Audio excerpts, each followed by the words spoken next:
We have a call waiting.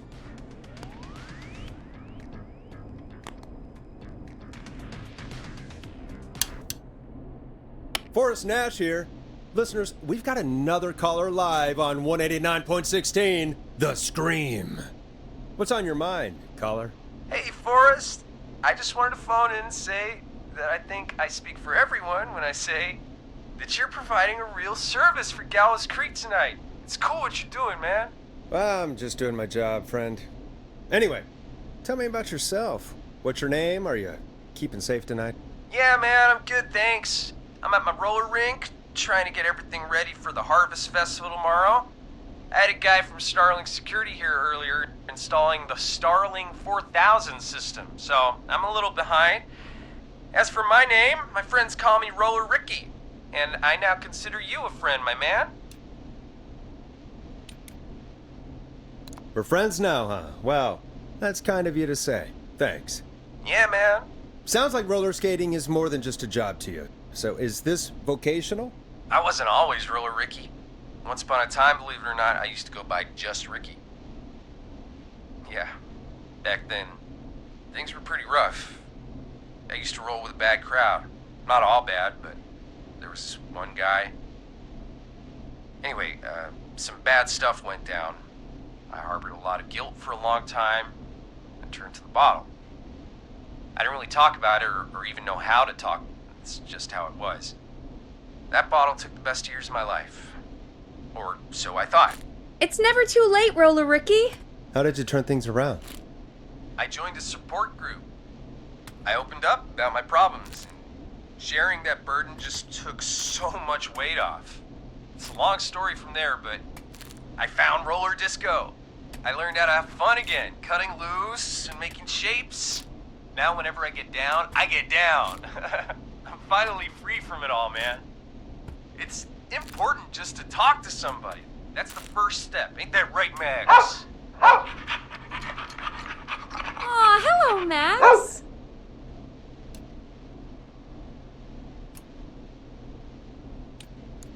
Well, he certainly sounds like a good boy. Max is my emotional support dog. He's a rescue dog, but I always say he's the one that rescued me. He's the best dog a guy could ask for. Of course, the first thing I did was teach him how to skate. He's better than me now, a real pro. Max can skate? Yeah, man! At first they said it couldn't be done, and then they said it shouldn't be done. But Maxie loves the rink, man! Is that another train, Maxie? Maxie loves trains, man. He's even got that special how to greet them. Maxie sounds like a really special boy. Maxie appreciates all the positivity you're throwing out, my man. You know, I'm actually hosting free skating lessons tomorrow at the festival. I think it's a great opportunity to give back to the community. Man, all this talk of skating's got me itching for a boogie. Before I switch my radio off for the night, could I request a song, Forrest? Something I can groove to, you know, something funky. It'll be me and Maxie's final boogie breakdown tonight. Then I think we'll take it down a level. I can do that. Thanks again for calling. You and Max, be safe now, okay? Bye, Maxie. You got it, man. Peace. Well, folks, this next one goes out to Roller Ricky and Max. Enjoy.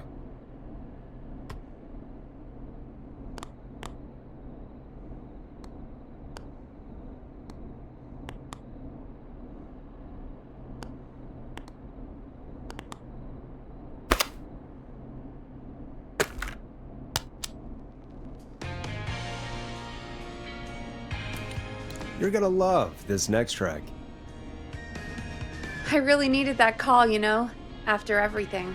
Yeah, I get that. You talked a bit much for my taste, but it is inspiring to hear somebody come back from the brink like that. Yeah, that's what I meant. You were thinking about Max on skates, weren't you? Well, would you look at that? Another caller on the line. What are the odds? Better take it. Welcome back to 189.16, The Scream. This is Forrest Nash. How are you tonight, caller? I'm doing okay. I made it home safe. Gary! Hey, I just wanted to thank you for doing what you could earlier. know, even though not everybody made it, and, I don't know. Hey, it's okay. You were so brave earlier. You're safe now. I wanted to ask you why. Why he didn't... Why am I... Why what, Carrie? Why did he spare me? After what he did, why let me go?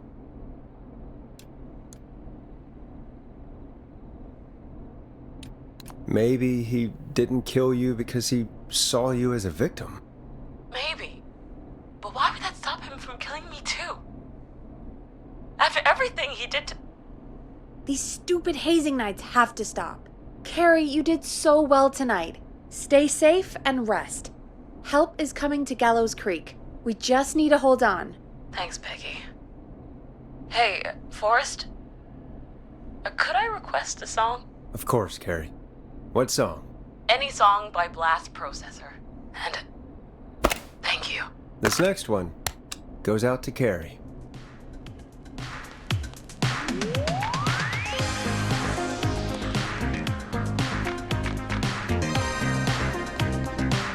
You know, what Carrie just said has really got me thinking. About what? The whistling man left her alone. Why? There must be a reason. When it comes to masked whistling killers, I don't think a reason is a key part of their process. Well, it's something to consider. I need to take a break. If you want to stretch your legs, now's the time. Just hit the Peggy button when you want to get back on air.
Locked.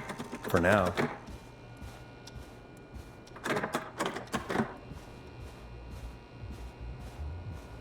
That's not opening.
Locked tight.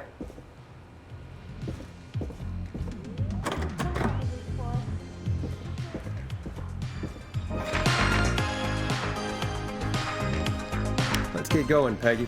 Alrighty, we could run another segment or... Scratch that, Forrest. We have a caller. You're through to 189.16, The Scream. What's your emergency? Hello again, Forrest. Oh, that call with the teens was awful. Those poor kids. Still, I'm glad the girl didn't get hurt. Thanks for your concern. Are you in trouble? What's on your mind? I wanted to ask you again to play my song, Forrest. You said you were gonna play it, but you didn't. Your name was Dawn, right? What, Peggy? Yes. Oh, well remembered. My name is Dawn, and I wanted to ask you again to play my tune, Forrest. Long Ride Home? You know, the one that Peggy said she threw outside the window?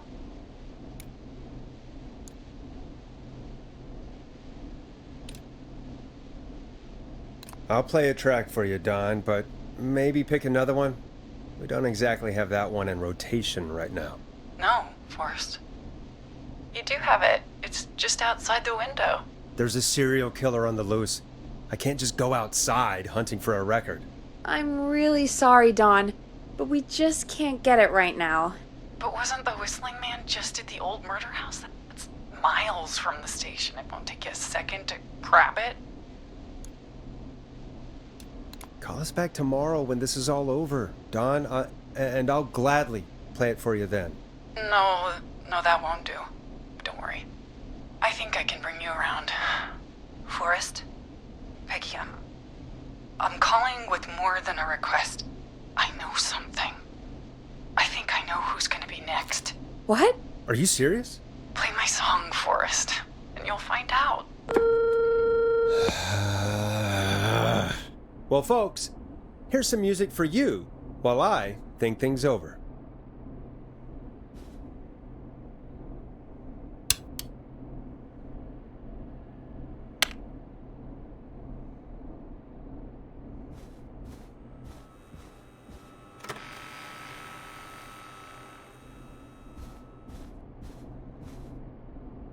I better put a record on.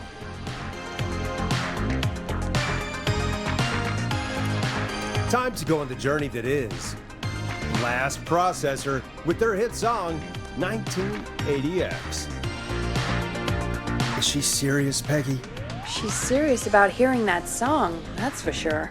Peggy, I mean, is she serious about... I don't know, Forrest, but we don't really have a choice, do we? If she's telling the truth... Then why don't you go and get it? It's one of Reggie's KFAM regulations. I can't leave the booth while we're on air. Peggy. Just, you can do it, okay? Fine. You're a good man, Forrest. I'll slide you the key to the fire door. Wait. Our fire door has to be unlocked? Yeah, I never thought about it, but yeah. We should talk to Reggie about that later. Anyway, I'll hold the fort down while you're out. Maybe I'll even get a caller. That could be exciting. 189.16, The Screw. With me, Peggy.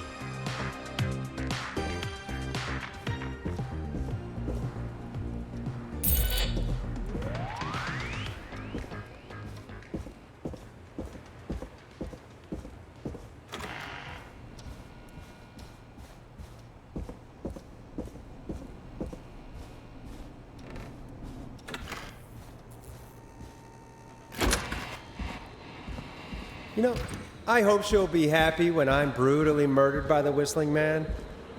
Out here, in the open, alone.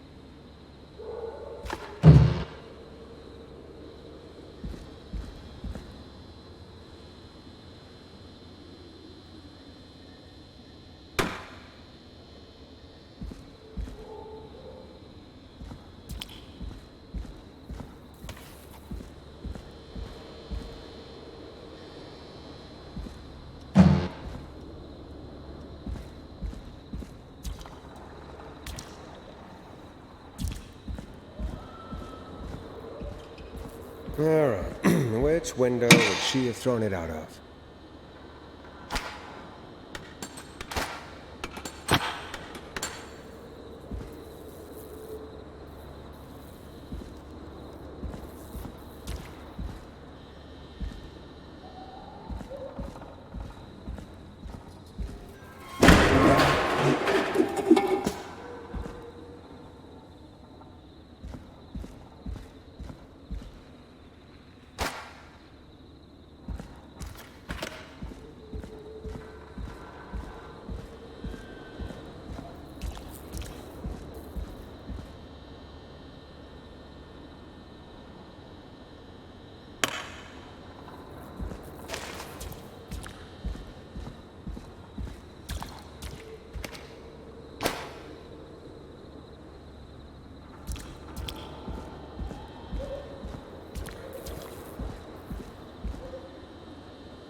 Bingo!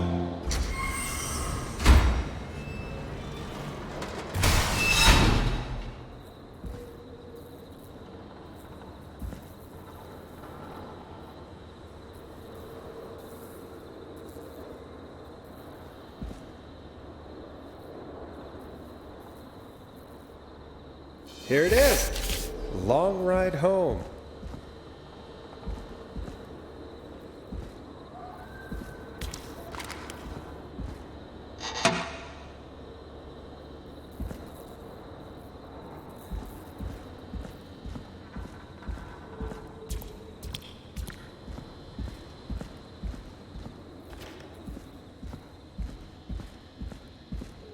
I could probably survive that fall.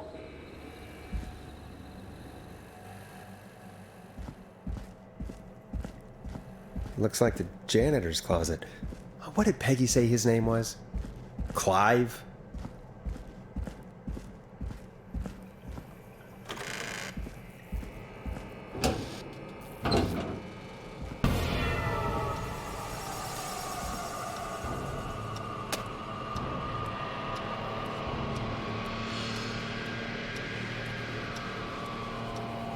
What the hell?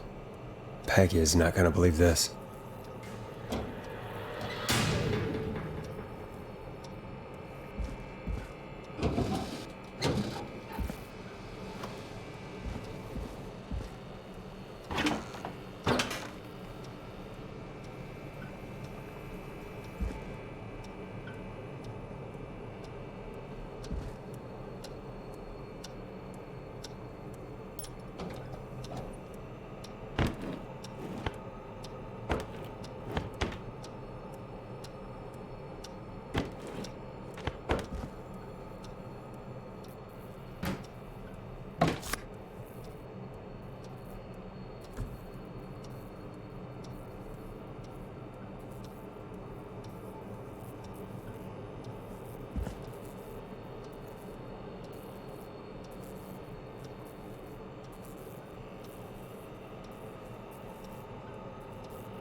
I wonder how the show's going.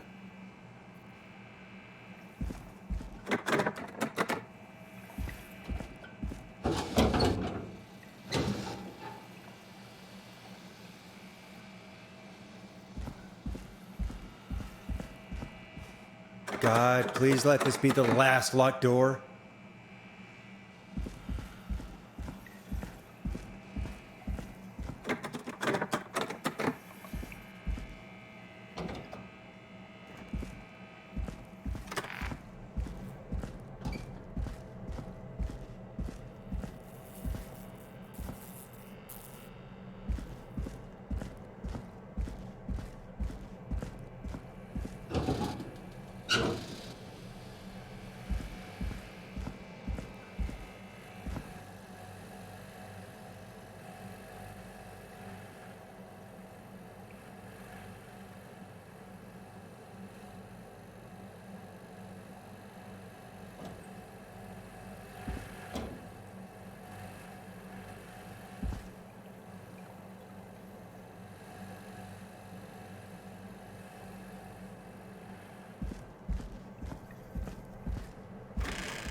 Ah, there's the beautiful key. I should be able to get back to the studio now.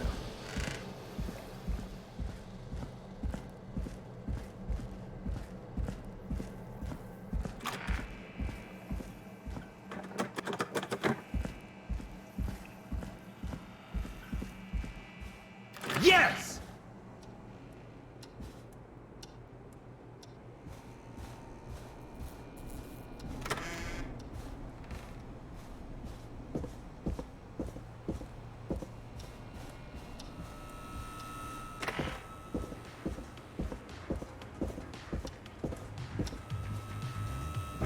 Isn't that such a good song, folks? And now for... Jesus, Forrest, you've been gone for ages. I thought something had happened. Something did happen. Clive the janitor might be Clive the murderer. What? I'll start from the beginning. The fire door locked behind me, so...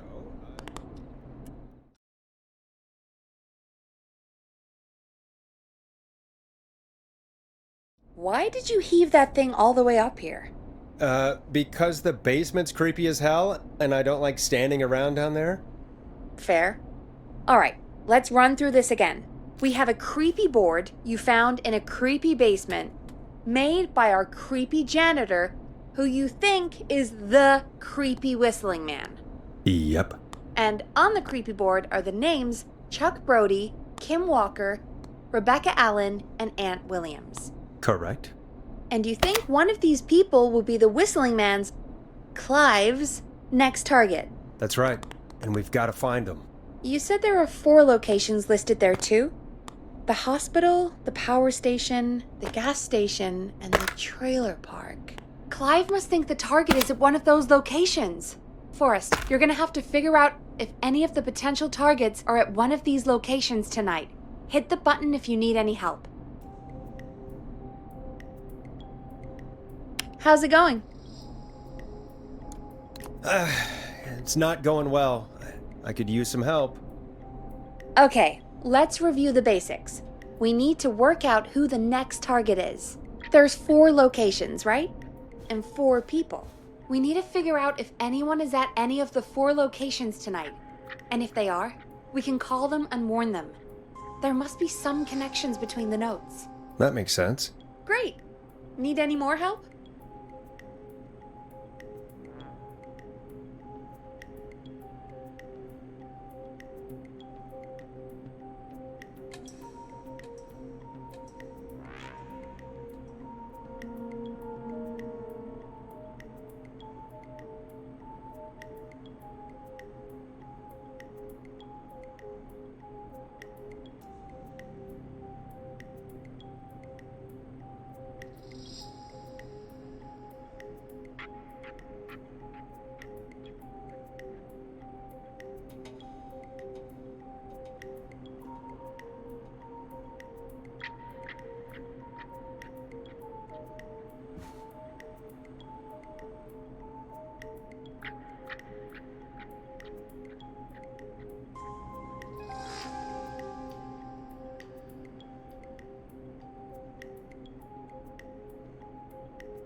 I'm good now. Thanks, Peggy. No problem. How's it going? I'm ready, Peggy. Are you sure? We've only got one shot at this. I'm sure. Let's do this. Okay, name first. Who do you think the target is?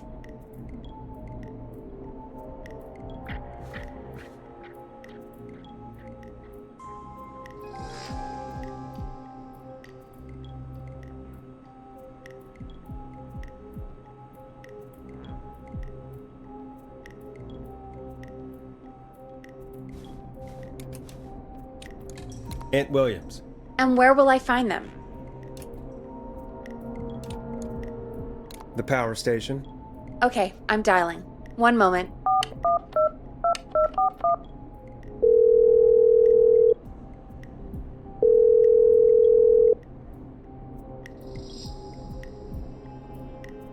Forrest, I'm through to the power plant, but they say there isn't anyone by that name there.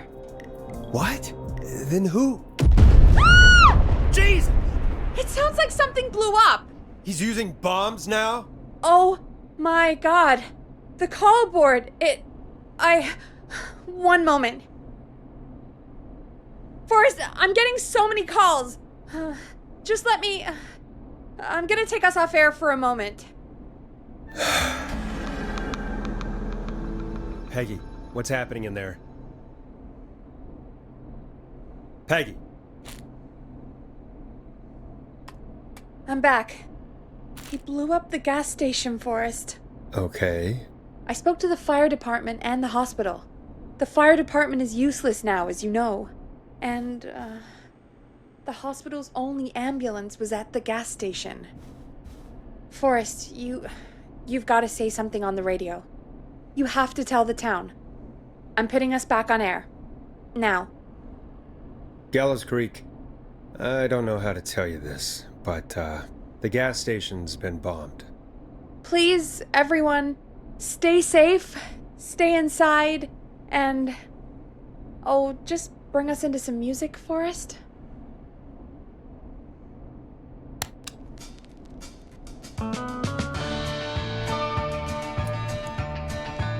Here's some music while we regroup here on KFAM 189.16, The Stream.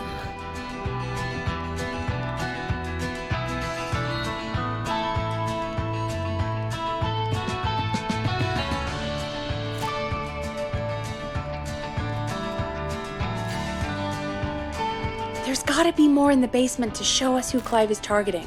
And if that's the case, we can get ahead of him. Stop the killings before they can happen. Forrest, we need to go back down. By we, you mean me, right? Yep. Like I said, I need to handle all these calls.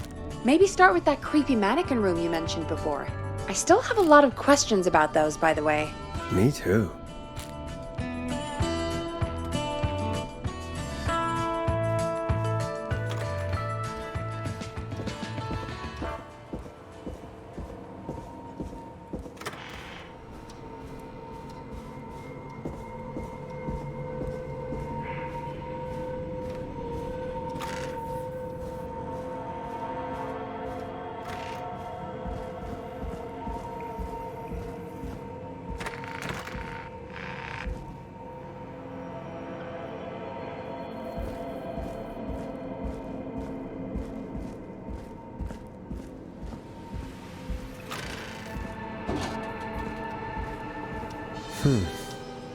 The key? Was this always here? I must have missed it when I brought everything upstairs.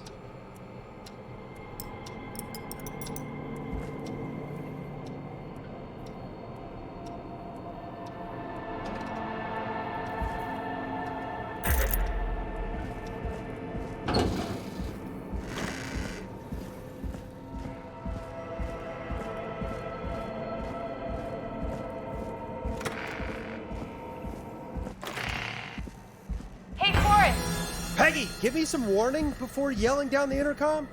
Sorry. Peggy, I've found a tape and a map down here. A map of what? Looks like it might be to somewhere in this storage area. Wait, clear. Or maybe the tape will give us more information. Give it a play. Buzz the intercom when you find something and want to discuss it.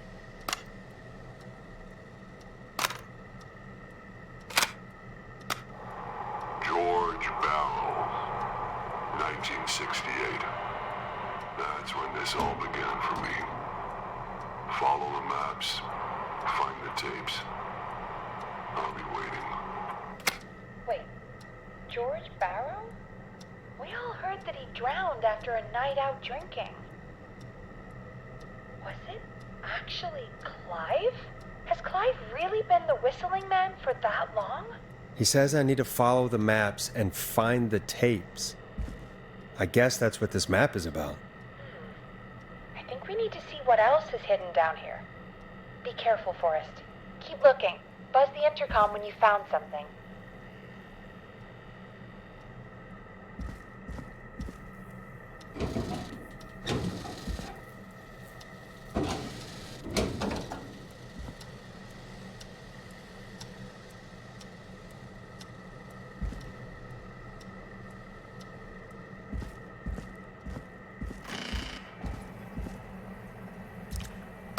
Time of autopsy is 7 a.m. Cause of death is asphyxiation from drowning. The degree of rigor mortis indicates that the subject has been deceased for 5 hours.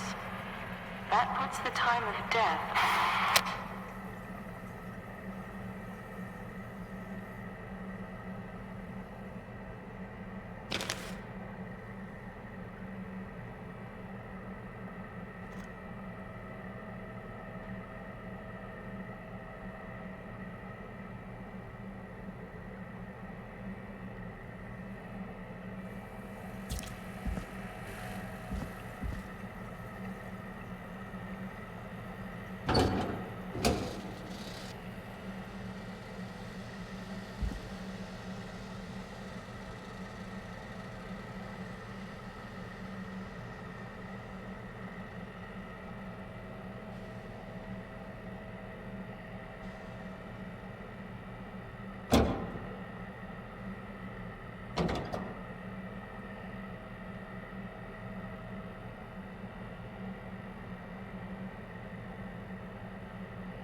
Small lacerations to arms, legs, and face, typically obtained by running through foliage. Severe blistering to the feet, as though the deceased had been running without stopping.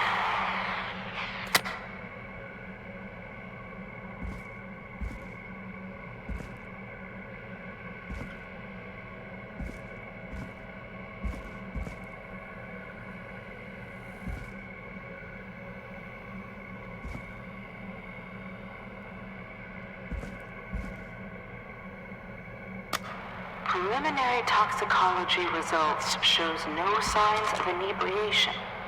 However, a high amount of cortisol was found, indicating elevated levels of stress in the immediate moments before death.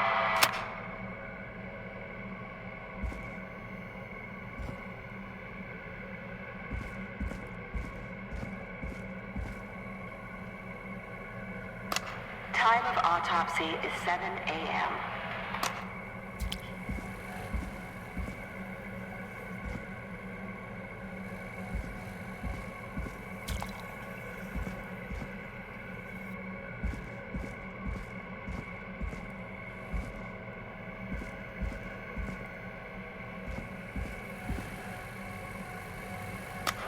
Additionally, there appears to be a post-mortem injury to the arm. It looks like it was trapped in a car door.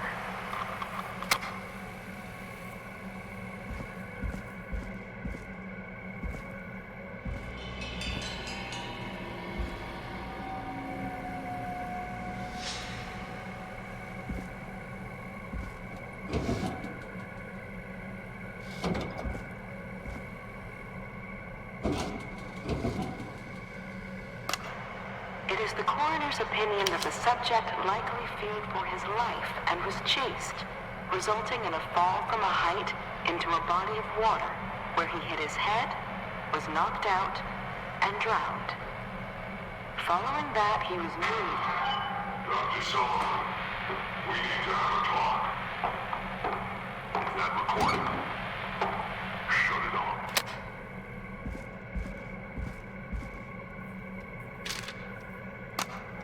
If you're listening to this, then I'm probably dead. What the? I'm a man who likes to stay informed. I've got subscriptions to newspapers all over the country. A few weeks ago, I noticed headlines cropping up in those A new papers, vinyl for my collection. one after the other. Each headline about a murder. Each murder, the death of someone I knew almost 20 years ago. And each one drawing closer to Gallows Creek. Drawing closer to the anniversary. None of us are innocent, but I don't think we deserve killing. All I hope now is that I can save some folk from the worst. That I can, I don't know, do something to make up for what I did back then, I guess. I didn't kill anyone, mind you, but that's past mattering. Now, there's more I could say, that I should say, but my employer made it clear that my family would pay a high price if I ever spoke out.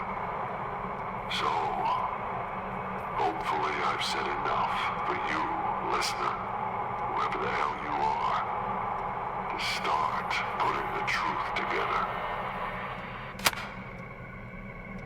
What the hell? Peggy is not gonna believe this.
What have you found, Forrest?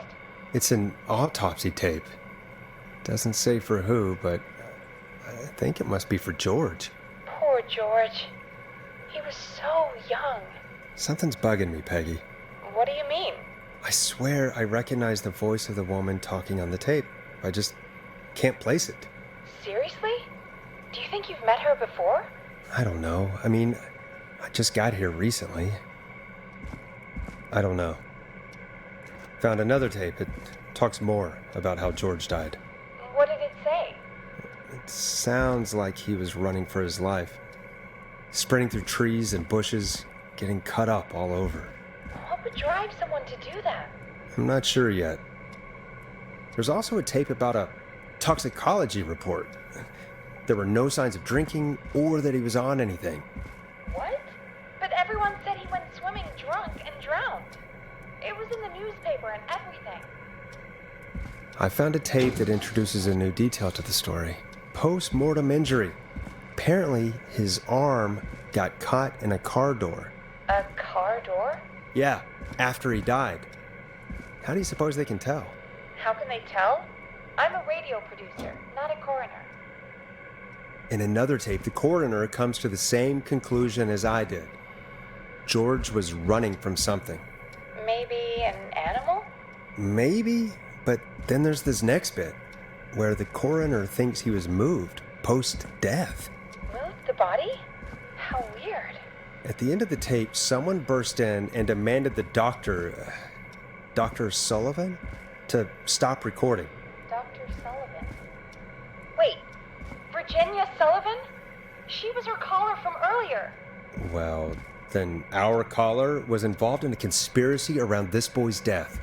We need to call her back once we finish down here. It looks like she might know something about what's going on. I think I found Clive's last recording. I think Clive might be gone. Gone? I found a confession. Not for any killings, but for playing a part in covering up George's death. He left this behind in case he died. He hoped someone would find it. Do you think the Whistling Man already got him? Possibly. We've had a lot of callers tonight, but maybe not every victim made it to the phone, you know? We don't know how many there really are. Christ, Forrest, that's dark. I know, but Clive said he had read about other murders in other towns, and that the murders were all folks who knew about the incident. And the killings were getting closer to Gallows Creek. He said he wanted to do something good for once. The board in his office. He wasn't tracking people down to kill them. He was tracking them down to save them. Ugh, why didn't he just come out with all of this? He said his employer threatened his family if he spoke out about any of it. His employer? The one who orchestrated the cover-up? Oh, Clive. I'm sorry for thinking you'd killed all those people. Do you think you found everything? I think so. Forrest, what's going on here? Someone wanted that boy's death to seem like an accident. And they hired Clive to make it look that way. Come back upstairs when you're ready. We need to figure out our next step.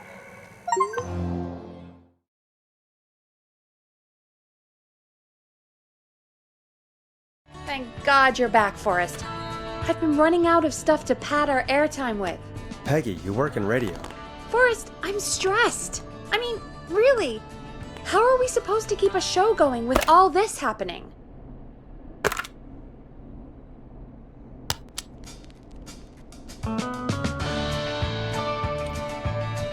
This is our job, Peggy.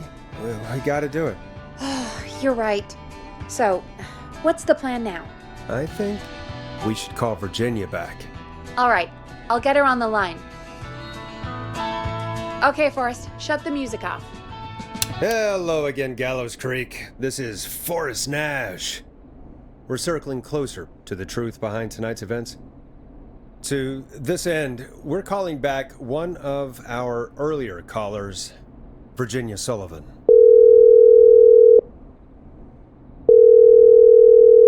Fredman Plunker here? Who's this? Is it you? Goose?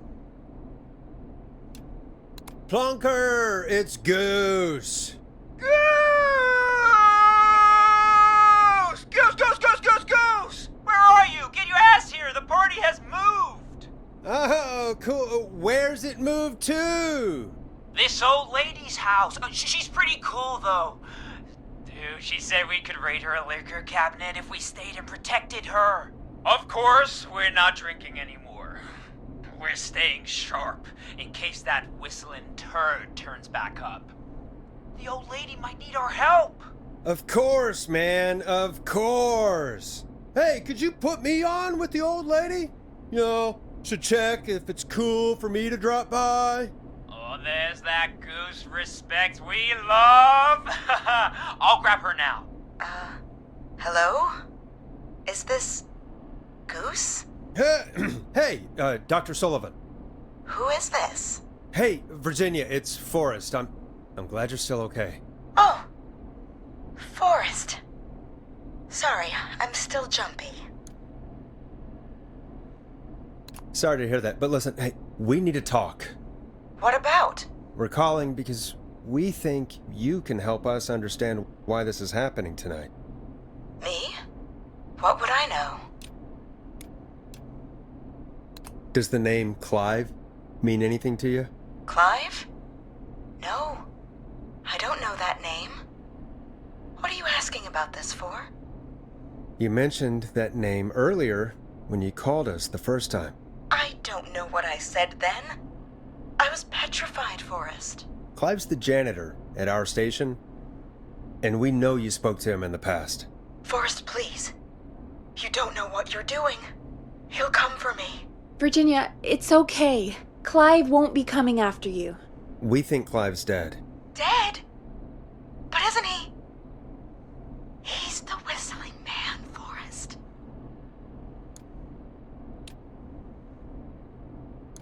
We thought so too, but... You don't understand. All those years ago, It's okay, Virginia. He's gone. We found evidence to suggest well... And we found your autopsy reports for George Barrow. How?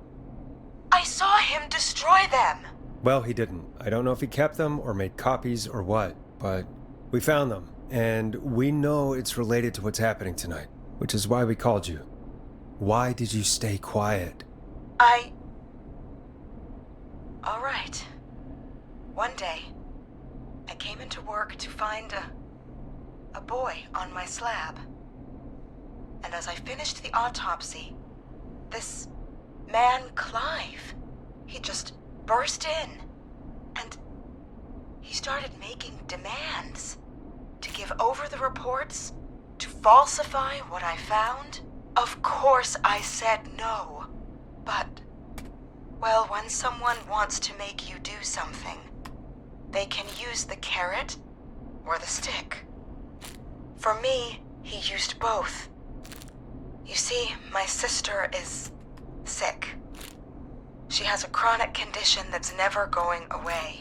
It's expensive to treat, and it was getting to where I couldn't afford it. And Clive promised me that his employer would pay for my sister's treatment if I did what he said, and that if I ever spoke about this, he'd beat me to within an inch of my life. I don't know why he had me do it, but my sister needed me. You have to understand, she needed me. We understand. Thank you, Virginia. That was brave. God, I just want this nightmare to end. This will help end it, Virginia. Thank you. Stay safe, Virginia.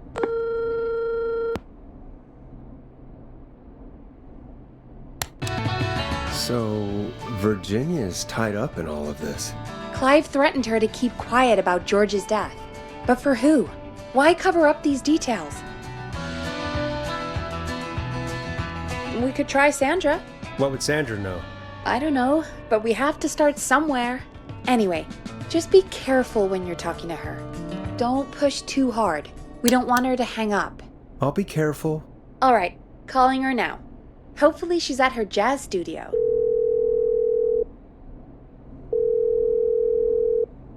Aha! Forrest, you're through. Hello, this is Sandra at Jazz Pizzazz Jazz Studio. Who is this? Hello again, Sandra! It's Forrest Nash of 189.16, The Scream. And you're live on air. Oh, I always thought folks called into a radio show, not the other way around. How jazzy. What can I do for you? Well, we're trying to understand what's behind the attacks tonight. We had a few questions. Why, Forrest, of course. Heck, after the way you saved my life, I'd say yes to just about anything you asked. Really? Well, that sounds nice. I might just call you back tomorrow then, too. Oh, you got my number. But what about tonight? Is there anything you want to talk about right now? Remember why we called, Forrest. Of course. do you know why the Whistling Man might have targeted you? Ha! As far as I could tell, he was just a knife-wielding psycho with superhuman cardio. He'd chase after anybody. Right. Well, we think he might be chasing specific people. People who know about the death of a boy named George. Oh, I don't know anything about that. Sorry.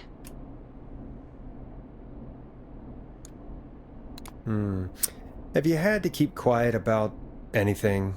Any secrets you've had to keep? What would I have to keep quiet about? I don't know. I mean, could be that you've seen something or heard something. I never saw anything. And even if I did, what would that matter? And it was years ago. Sandra, are you okay? It was years ago. We know, Sandra. You do? You know about? Yes. Of course. This studio is my life. After I found the body in the river, I couldn't lose my studio. Do you understand? Sure. I understand. When the rent just kept going up, he said he'd stop if I just needed to keep quiet. And everything would be okay. Of course. We understand. I mean, it's not like I killed him. What was the harm in saying I found him in the reservoir instead of the river? Right? Right? I'm sorry. I can't do this. And she's gone.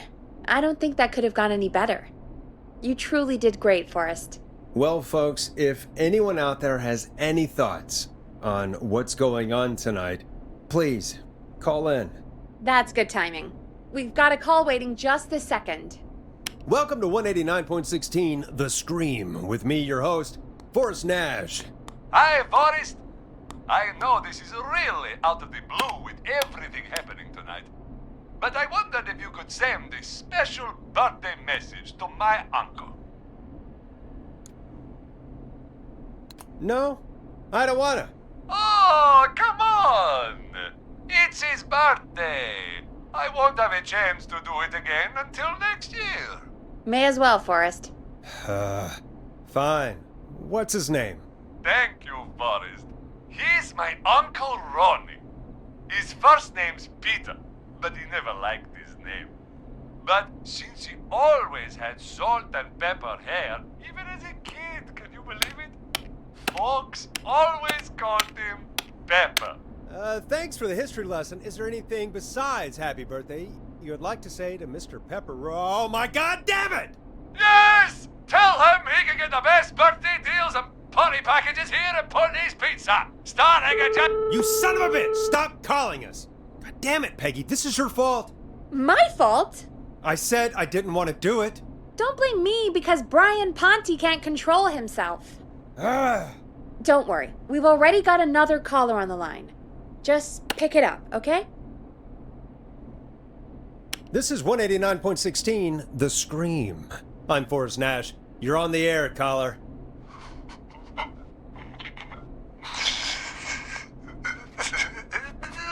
Caller.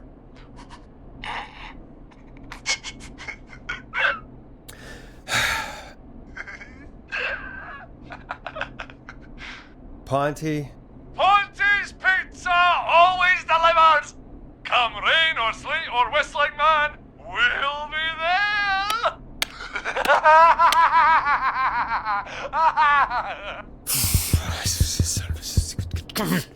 Forrest? Forrest? Are you okay? Forrest? I hope the Whistling Man gets in with his own pizza slicer. Jesus, Forrest? Sorry. That was too much. It's okay. It's been a high-stress night. Don't worry about him anymore, okay? Not for tonight, anyway. I think he's spent for now. We've got another call, whenever you're ready. Folks, don't spend your money at Ponte's Pizza. That's all I'm gonna say about that. Moving along, I'd like to welcome another caller to 189.16 The Scream with me, Forrest Nash. Who may I say is calling? Well, hello again, Forrest. Dawn, we played your song, Long Ride Home. Did you hear it? Can you tell us? Never mind that now. Forrest, I'm calling because I need your help. Dawn, we had a deal. Kept my end. Who is the next target? Oh, it's too late for that now. I'll be the judge of that. Oh, fine.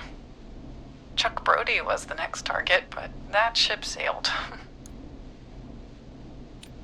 Chuck, if you just told me, then... I'm sorry, I probably should have. I'm sorry. You said you needed help? I sure do. Do you mean... Yes, he's after me now. you? I think so. He must have heard me on the radio helping you. Right. Okay. Tell us everything. I was out following a lead, trying to work out who would be next, after Chuck. And what happened? And I started to feel like I was being followed. I came back to my apartment building, but this newfangled security system has me locked out. I need you to help me get inside. Don't you have a key to get in? Only for the apartment door. The front gate requires an entry code. The future is electronic, I guess. I need that code to get inside. Which apartment block do you live in? Maybe one of our listeners lives there too. It's the new Woodside apartment building between the town hall and the trailer park. But I doubt any of your listeners live there. I don't have many neighbors. Sounds like a prime piece of real estate. The sound really carries at night. Shit.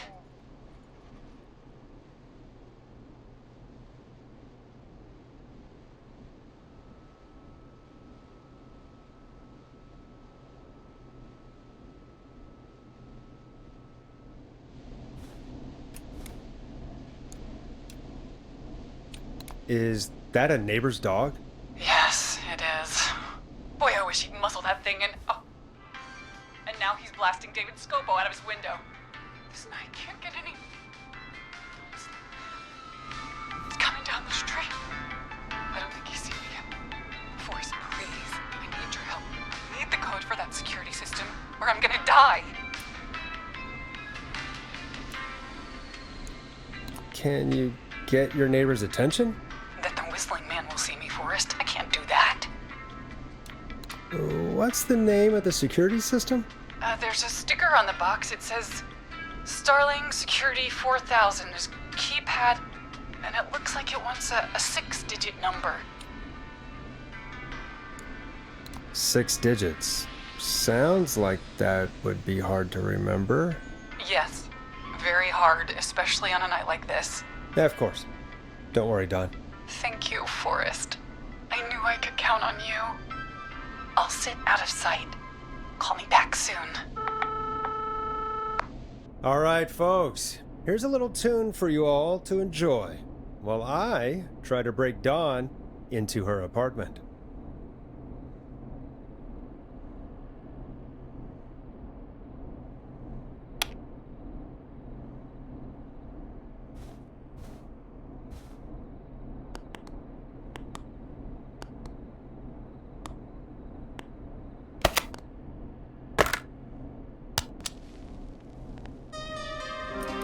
Coming up for your listening pleasure, it's Caged Tiger with their single, One Last Goodbye. You were pretty quiet there, Peggy. Forrest, was it just me, or was there something... Yeah, it wasn't just you. Something was weird about that. Yeah, well, tell you what, we have a Starling 4000 or whatever here at KFAM. Clive bought one for the station. Maybe we can find something to help. Well, I'm not sure who, but to help someone.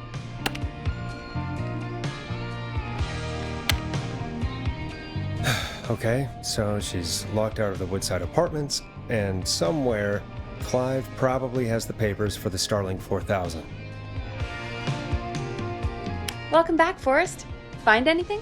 Nothing by way of key codes. I see. Any ideas, Peggy?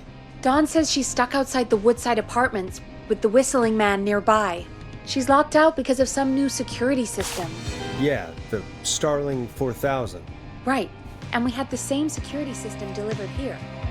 Clive was going to install it, so check the basement. I guess that's where Clive would have stuff like that. Thanks, Peggy. No problem. Don't take too long. Starling 4000. User manual. Ah, these codes should come in handy. Welcome back, Forrest. Find anything? The Starling 4000 security manual. It's got a bunch of codes. Good. And did you find anything else? Nothing except the manual. All right. Well, I'll get Dom back on the line then, Forrest. I'll let you take it from here. Thanks, Peggy.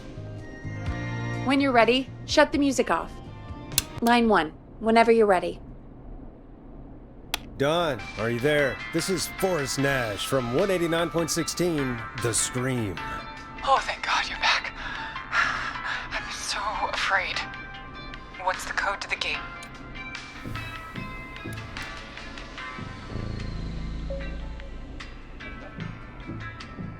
The code is 191519.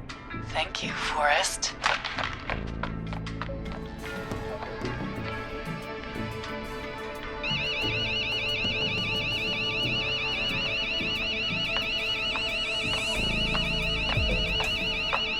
Son of a bitch. Ah!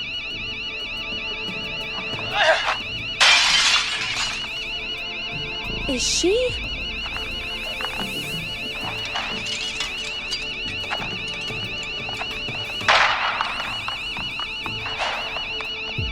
Yeah, stay out! Nobody disrespects the sanctity of the ring! Don't ever come back here again! I'm calling the cops! Thank God. Hello? Is someone there? Ricky, get back inside and turn on the radio. Whoever that was, she was trying to break into the ring. She? Forrest, man, you got no idea. That was him! That was the whistling man! The alarm gave me just enough time to get my rifle. I don't like hurting folk, but I can't let anything happen to Maxie. He's my best friend, you know? Listen, man, I'm heading back inside. Gonna barricade that window. My man, thank you. You and Peggy can skate for free whenever you want, forever. That's a done deal. Thanks, Ricky. Can't wait. Got it. Talk to you soon. Okay, Gallows Creek, here's some music while we process what just happened. So, the whistling man is a woman?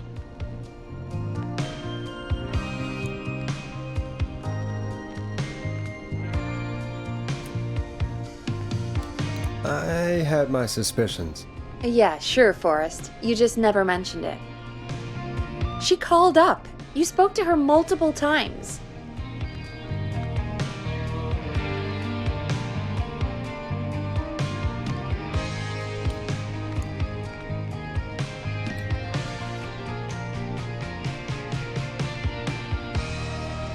I thought she was just regular Gallows Creek Strange.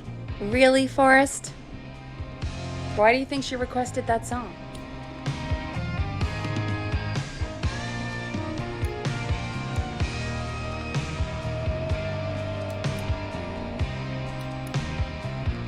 To get me outside? Maybe, but how? She didn't know the song was outside to start with. That's right. She never actually attacked me out there. So, what now? I guess I should make an announcement. We do have new info. Okay, kill the music and you can make the announcement. Okay, you're live in 3, 2... Hey folks, this is Forrest Nash here. I hope you're all safely locked inside. For those of you listening to that last call, you might be wondering what to make of it all. Here's our take. We now believe the killer is actually a woman. One who might manipulate you into letting her in before she attacks you.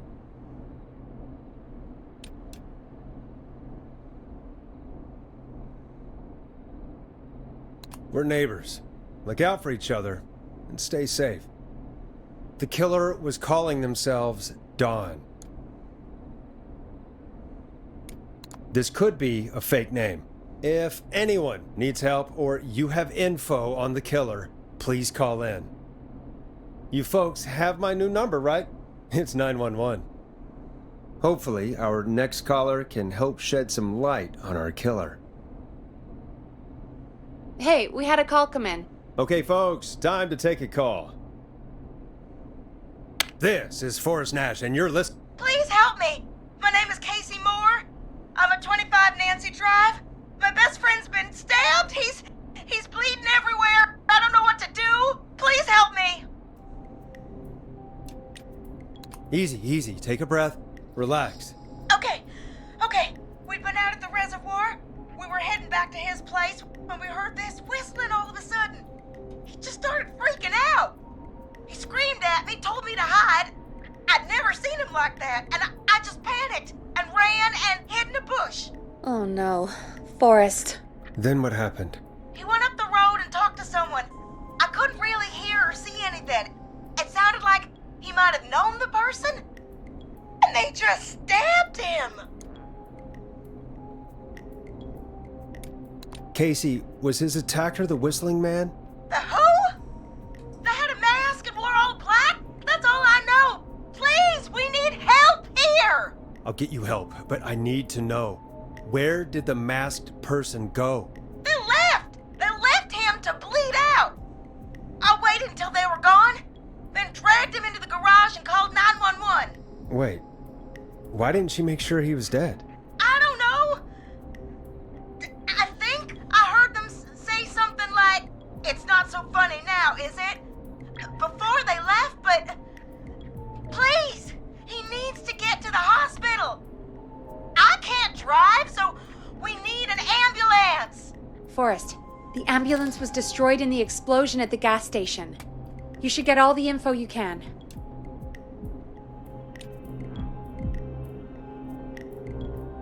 Can you tell us where your friend was stabbed?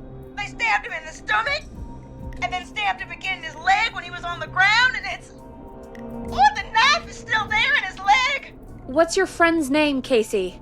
It's Jason Parker. We'll be right back. Peggy, patch us through to the hospital. On it. Phoning St. Gabriel's now. Switch to line 2. Hello, St. Gabriel's Hospital. How can I help you? Hi, this is Forrest Nash from 189.16. We have a stab victim at 25 Nancy Drive named Jason Parker. He's been stabbed in the stomach and the leg. He's bleeding heavily. Oh, God, I'm sorry. But the ambulance is...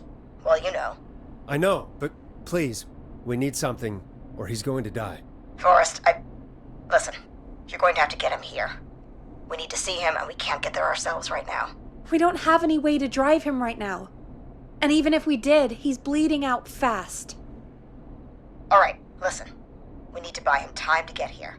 That means stopping the blood first, and then finding someone to stabilize him. To stabilize him, you really need someone with first aid training. Do either of you have any? No. Me neither. Damn it. I'm really sorry about this, but I have other patients who can't wait. All I can do is talk you through the procedure as quick as I can, and then leave the rest to you. You think you can handle that? Hit me. I'm sure we can handle it. Okay, from the top. If he's bleeding out, then you need to get him comfortable and try to stem the bleeding. Lay him down.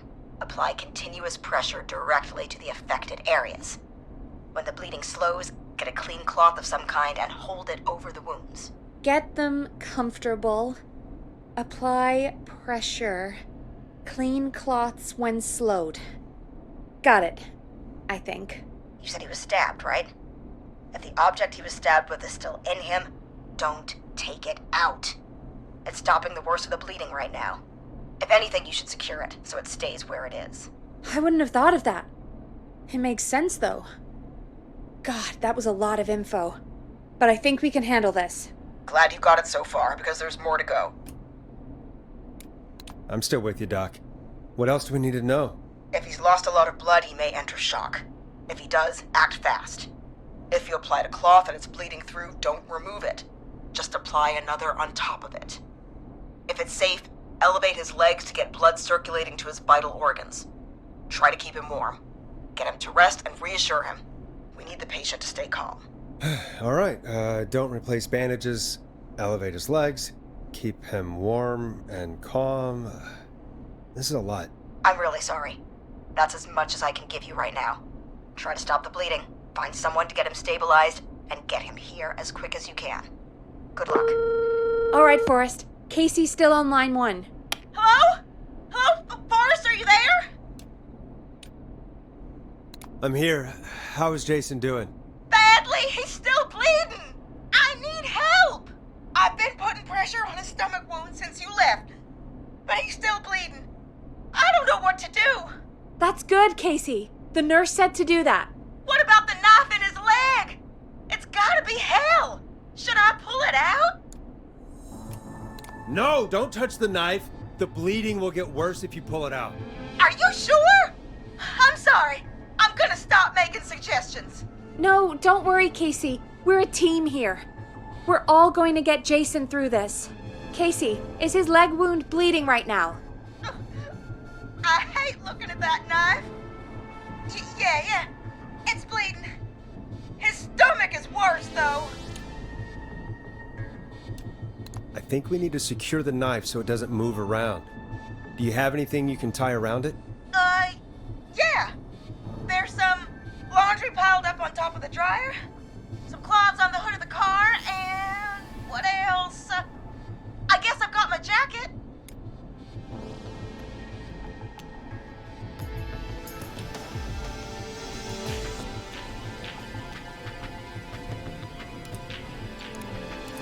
Sorry about this, Casey. I think it's best we use your jacket. It's probably less likely to bleed through. It's just a jacket. Give me a second. Here we go. I'm sorry, Jason. It's secure. I'm putting pressure on his stomach again. I'm starting to think we might make it. Forrest, can I have a word? Now isn't the best time, Peggy. Can it wait? Forrest, it's kind of important. All right. Give me a second. Casey, I'm going to have a quick word with Peggy. Keep putting that pressure on and let us know when the bleeding is under control. You're doing great. But what if something happens? We'll still be here. Just shout if you need anything, and we'll be there. I promise. Okay. I'll wait. Jason, please be okay. What's up, Peggy? We can't stay on the line with her all night. Dawn is still out there. What if other people need us? You're right. She's probably on her way to her next target right now. Exactly. And you heard the nurse. We need someone there with training who can stabilize him. He's got to get to the hospital somehow. She said there was a car there. I know she doesn't know how to drive, but we may not have a choice. Forrest, that's a terrible idea. Never mind hurting Jason. She might get herself or someone else killed. Don't suppose you have any ideas then? I might. A little before you started working here, KFAM did a mandatory first aid training course. Me and Karen missed it because we were away on a producer getaway. You skipped it, didn't you? Never mind. So, how does KFAM's first aid course help us? Casey said they're at 25 Nancy Drive, right? Yeah? Why? They put up a bunch of cheap houses around there about 10 years ago. So a bunch of people here at the station live around there. Do you think any of them could help Casey and Jason? Probably, but I don't know who lives there. And since I missed the training day, I don't know who knows first aid. Could you call them and ask? I don't know everybody's numbers. I've only ever called Karen. Everybody's personnel info is probably in Reggie's office. Got it. I'll look through their files in Reggie's office. It's a life or death situation. I'm sure they won't mind. Right. But there are a couple of problems with that. It's sensitive information, so Reggie probably locked it in his safe. Great. Do you have any idea what the combo for the safe could be? Not a clue. Reggie's a serial note taker, though. Maybe something in his office will give it away. Right. There is something else. I'm not gonna like this, am I? Have you ever heard, the future is floppy? Peggy, what the hell are you talking about? I'm talking about floppy disks. Floppy disk...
disks are like these futuristic things that have information on them. You put them in a computer and they do something. Peggy, I know what a floppy disk is. Anyway, Reggie decided that the future is floppy and started phasing out our physical records and replacing them with these floppy disks. I imagine it's the same for our personnel files. That's good to know. Since we haven't heard anything from Casey, I'm guessing Jason's okay for now. I'll check out Reggie's office and see what I can find. You'll need a key for that. I'll just slide it under my door now. Thanks, Peggy. I'll just have to look around.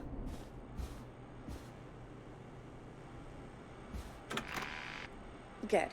I'll patch my mic down to the office, so you'll hear me over the intercom.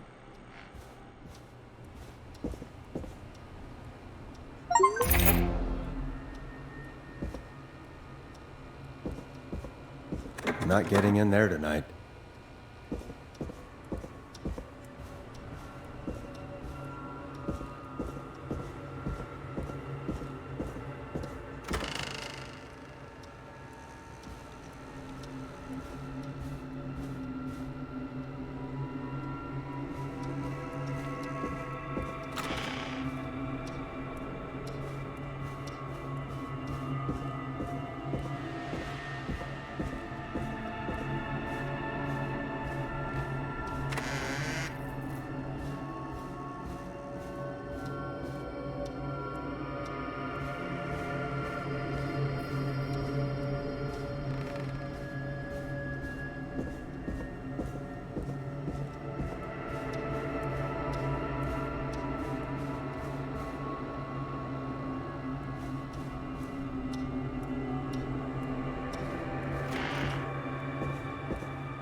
That's not opening.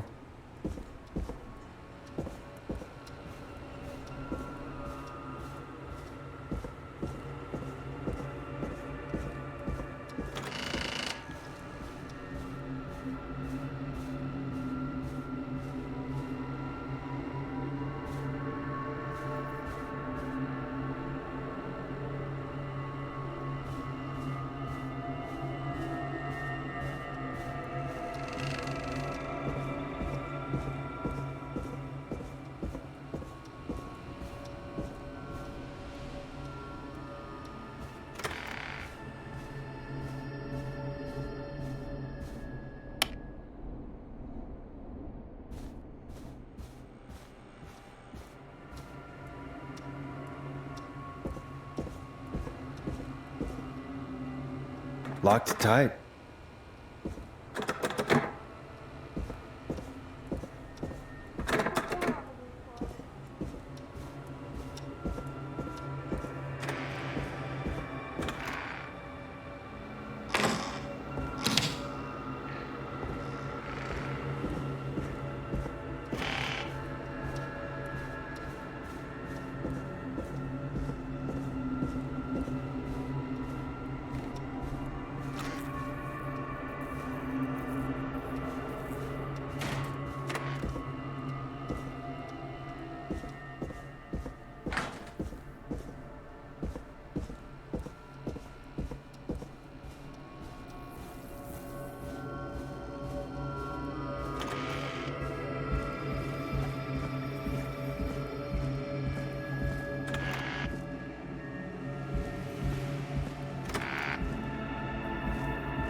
Looks like I need a 4-digit code.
That's not working.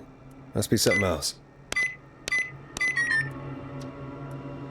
Nope, that's not working. Must be something else.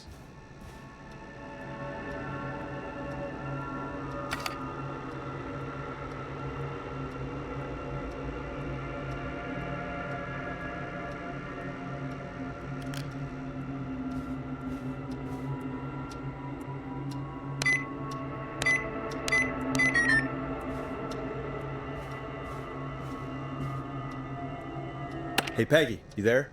Yeah, I'm here. Did you find what we need? I can't figure out how to get into this stupid safe. No worries. We still have a little time.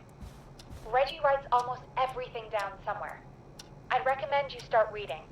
I'll have a look around. You're probably right. I'll let you know when I find something, or don't.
Could this be it?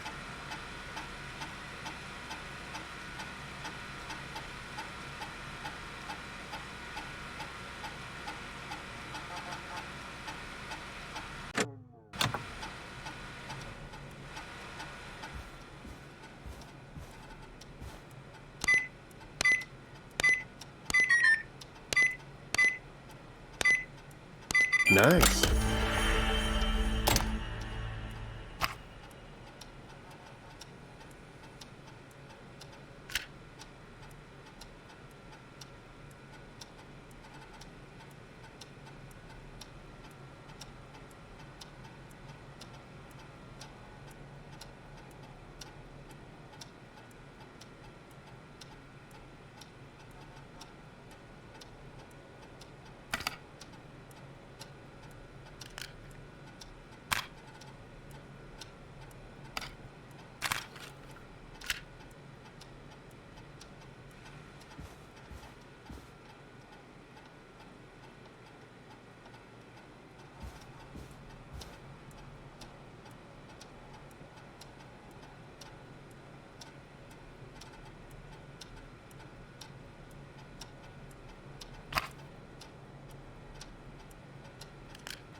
Hey, Peggy, you there? Yeah, I'm here. Did you find what we need? I think I know who our best bet is to help Casey and Jason. All right, good work. Who should I... Hello? Is anybody there? Please pick up. Casey, I'm here. What's wrong? Jason started going pale. I tried to get him to rest, but he just threw up everywhere. What's happening? What do I do?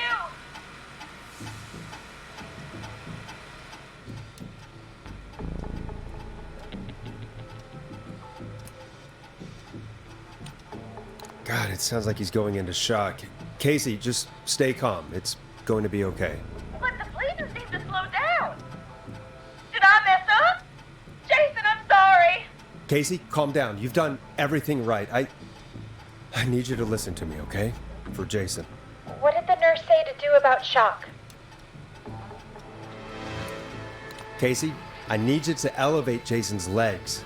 We need to get the blood flowing to his vital organs. Got it. Jason, stay with me. I'm just gonna move you.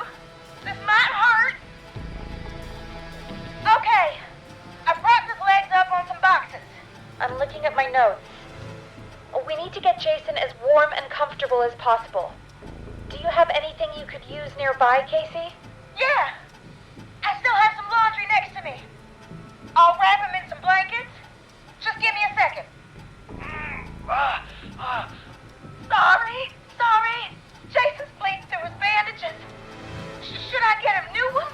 Or... Oh, God. Don't remove the bandage. Apply another one on top of it. Do you still have something you can use? I'm using the laundry to keep him warm. So... I'll use the cleaning rags on the car. They don't look dirty. I'll fix his bandage and get him warm. Hold on, please.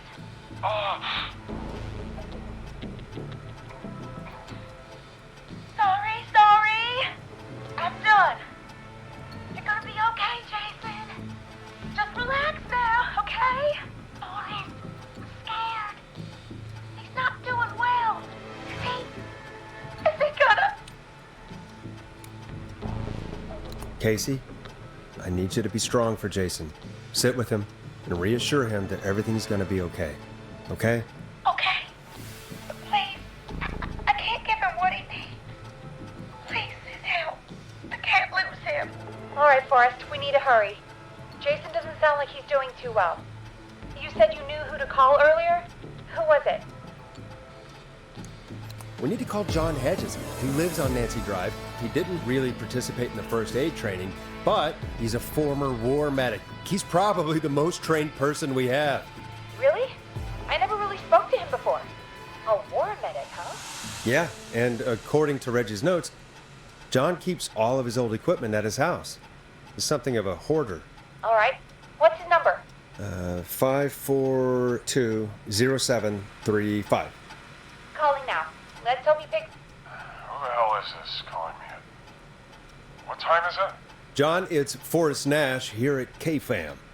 We have an emergency and we need your help. Forrest? If this is a work emergency, then it can wait until the goddamn morning. Just leave me a note like everybody else. A man has been stabbed by the Whistling Man, or... Never mind. He's lost a lot of blood, and he's passed out. We need you to help him. The Whistling Man? What kind of joke is this? John, we're not kidding. A man is gonna die if we don't help him right now. Seriously? I haven't been called on for over 10 years. Where's the patient? What's his condition? He's at 25 Nancy Drive. I think we got his friend to stem the bleeding, but he's gone into shock. He's passed out right now. You say he was stabbed? Do you know the extent of his injuries? From what we were told, he has 2 major stab wounds. One to the stomach and one to the leg. The knife is still in his leg, and the stomach wound is open.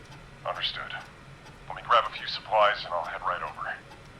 Damned if he dies on my watch. Thank you, John. We'll let him know you're on your way. Good luck. Hello, Casey. Are you there? How are we doing? Bad. Jason seemed really weak and then just started thrashing. What about now? Is he still thrashing?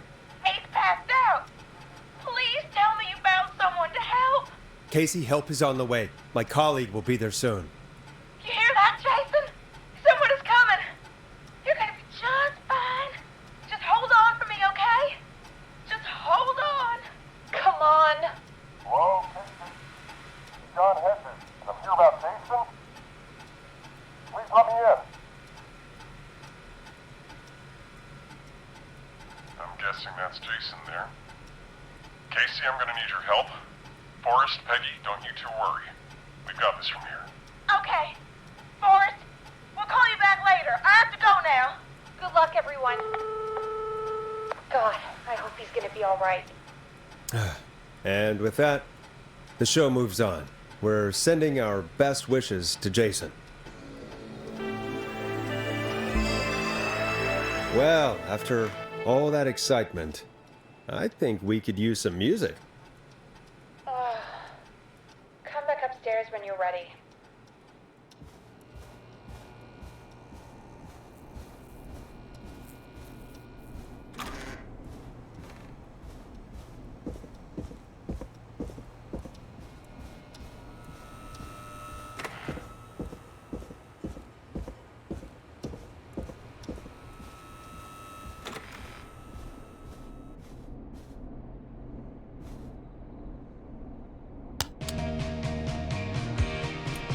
Here comes one of my favorites. It's getting pretty late. This might be your last break for the night, so try to enjoy it. Give me a buzz when you want to go back on air. Let's roll. You got it. We've got another call coming through, too. Welcome back to 189.16, The Scream. I believe we have another caller on the line. How are you tonight, caller? Forrest, it's me, Roller Ricky. Oh, and Maxie's here too. Good to hear from you again. How are you both doing? Oh, we're good, man, thanks to you. You're like our guardian angel. That wouldn't be a bad look for you, Forrest. A little White Wing Halo number? Maybe something for the K-Fam Halloween party. All right, everyone, let's calm down. Ricky, I'm just glad we could help you and Maxie. Is there anything else we can help you with, Ricky? Actually, I think I have some info that might help you. All right, I'm waiting. You see, man, me and Jason know each other. You know each other? Yeah, we went to Gallows High and played on the football team together. He was a gnarly offensive linesman, and I was our star wide receiver. Runner Ricky, they called me. All right, and what does that have to do with tonight? Well, because George, the guy who drowned, he was on our team too. Keep talking. What happened? We had our first team party on the night he drowned. He seemed like such a good dude. Ricky, were you there when George drowned? No, man. Once the party turned, I beat feet out of there. Man, I remember George and his girl there. There was a whole lot of love, man. I could see it, you know? Ricky, please. What was her name? I never got her name, man. He just called her Bean. I didn't really know her before or see her after that. Then what did she look like? Please, tell us anything you remember. I just remember a pretty girl, man. I'm sorry. Ricky, you said the party didn't last long. What happened? We were just having a good time, and then the next thing I knew, everyone was running for their life. I looked up and saw that goddamn whistling man in the trees. And I never ran so fast in my life. I ran straight home. Didn't know about George until next morning at school. I'm guessing it was whistling night, wasn't it? That the whistling man was just another kid. Yeah. I don't know how George died, but I always felt like if anyone deserved to die that night, it should have been me. And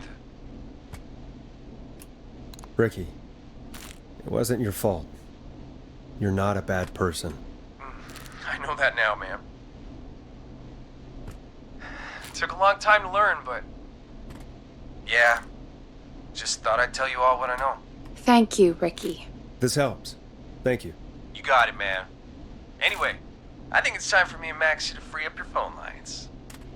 Thanks for listening, man. I'll let you to it. Night, Ricky. All right, folks. Looks like we got a new lead in the case. If anyone has any info about this mysterious being, please call in.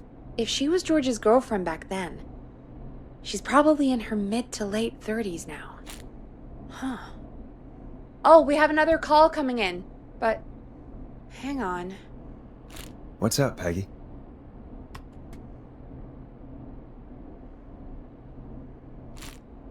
Peggy? You're gonna want to take this call off the air. Who is it? Just do it. All right, folks, it's time for another track. Here's one to help you sit back and relax. We'll be right back after this. I hope this is good news, Peggy. Who have we got? Find out for yourself on line 1. Hello? Forrest, I'm glad I got back through to you. Sounds like it's been a busy night, huh? Surprise! It's Leslie, our 911 operator, leading the charge from Henderson to come save us. It's so good to hear from you. Are you okay? We're doing okay. Sarah and I are both happy to be headed back home. We're happy to have you too. Wait, Sarah? Oh, yeah, I mean Deputy Martinez. Anyway, we got back into radio range a little while ago. Been listening in, but haven't been able to get through until now. Ever since you found Sheriff Matthews, it's only gotten worse. It's been a long night. Well, it shouldn't be too much longer now. I'm glad I got through to you. I wanted to let you all know what's going on. I made it to Henderson. Turns out somebody had cut the phone lines, and they had no idea what was happening. After I told them, well, their sheriff sent a goddamn squad back with me to stop this. That's great news. That's crazy about the phone lines, though. Do you think the whistling man cut them? I'm guessing so. I don't know how the whistling man did it. But that doesn't matter right now. Listen, we're coming in hot, but we need your help. I know Gallows Creek isn't a big town, but if we don't know where the whistling man is, we can't get him. Her. That's where you come in. You can count on us. What do you need? It might be a long shot, but here goes. The whistling man already called up a few times. I bet she calls again. We're still a little ways out of town, so if she calls, stall her. Buy as much time as you can for us to get in. And while you're talking to her, try to figure out where she is. We'll be listening in, so once her location is known, we'll head straight there and end this nightmare. I'll do my best. I know you will. Heck, I can see the headlines now. Forrest Nash's interview of a lifetime. Anyway, I'll radio the other cars and tell them the plan is a go. Hopefully the next time I see you, it'll be with our killer behind bars. Take care now. We'll see you soon, Leslie. Oh, thank God. It sounds like this is almost over. We're nearly through this. Best we don't waste any time then. Let's get back on air. You got it. Time to turn the music off. Bringing you back live now. Welcome back to The Scream with me, Forrest Nash. The line is lit up, but before I get to our next caller, I just want to say things are looking up. It's almost over. But for now, let's bring in our next caller. Evening, caller. This is Forrest Nash. Hello, Forrest. This is John Hedges. I'm here with Casey. I wanted to give you an update on Jason. John! Is he gonna be okay? He's a fighter. He'll be fine. We've got him stabilized and resting in a bed. We're preparing to move him to the hospital. Thank you so much. If you hadn't been there, then... God, I don't even want to think about what would have happened. Of course, Casey. We're just happy he's okay. John, Casey, you two did all the work. Tell Jason to get well soon from us, whenever he's up for it. Well, why don't you tell him yourself? Is this Forrest? It is. I hope you're feeling better now. It's good to hear you, Jason. How are you? Oh, well, I've got a hole in my stomach, and there's a knife in my leg, but John gave me something to take the edge off. So, I might feel even better than either of you. Oh. Take it easy until you get to St. Gabriel's. I will. But, before that, I needed to call you. I'm guessing the Whistling Man is still out there? I'm glad you asked, actually. I wanted to talk to you about that. Go for it. We spoke to Roller Ricky not long after you were attacked. You spoke to Ricky? Is he alright? He is now. I mean, he was attacked earlier, but this call came after. Hey, guys, I'm really sorry, but there's a call on the other line. I just need to make sure we don't have another situation brewing. You fill Jason in on what happened. I'll be right back. Sure, Peggy. Sorry, Jason, where was I? Yep. Ricky's fine. You don't need to worry about him. That's a relief. He told us about George. Sounds like everything's finally coming out now. It's been tough to hold it all in. Sounds like you've been holding back about something awful, Jason.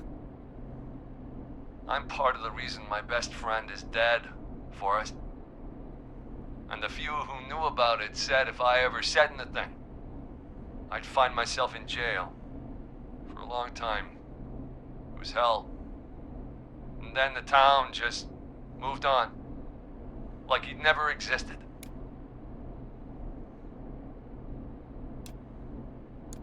What happened that night? I went along with the stupid prank, that's what. Whistling night. Some of the guys on the football team had an idea for a way we could haze the newcomers. We decided to plan a party in the woods and have the Whistling Man crash it. It was stupid. We each had a role. I was the stabbed friend. At the party that night, I left the group for a second, met our Whistling Man, pretended to get stabbed in front of everyone, started an almighty panic. Those screams. That was the last time I saw or heard George alive. How did George die, Jason? I don't know. I was playing dead. But when I heard her scream... Ricky mentioned a girl named Bean. Is that who you mean? Bean? Oh yeah. I guess George did call her that. Yeah. He called her Bean. I heard her again tonight, Forrest. Her name was... What? What happened? Are we still on air? No, we're not. Seems like the power is completely gone. How do we get it back on? I don't, we can use the emergency generator down in the basement. Reggie picked it up a while ago in case we ever needed to do an emergency broadcast. An emergency broadcast? Emergency? Nuclear war, alien attack, broadcasting a serial killer's location to the cops so we can end this nightmare. Fair point! It's in the storage area in the far back corner, up on the wall. You might have spotted it earlier when you were digging around for all those tapes. It'll have a big red button. Just press that. I'll see you when you're back.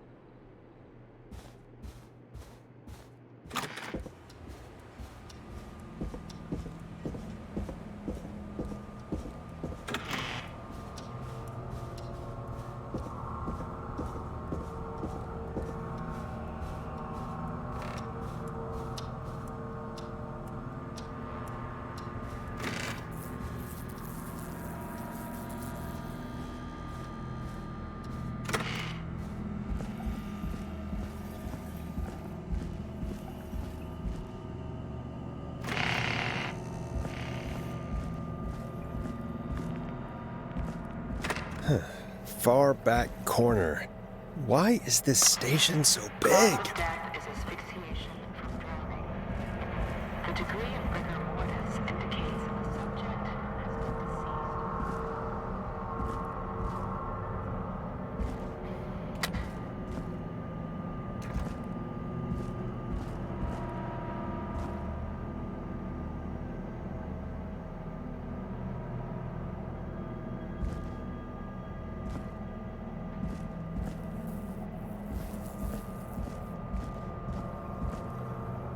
That must be it. Oh, we've got power.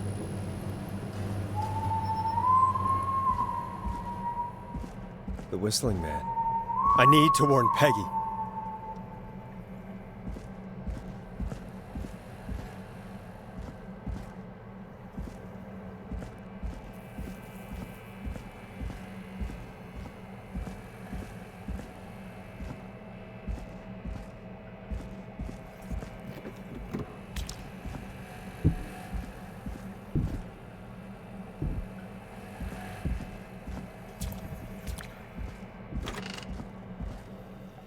Peggy, are you there? Are you... Peggy! I need to get back upstairs.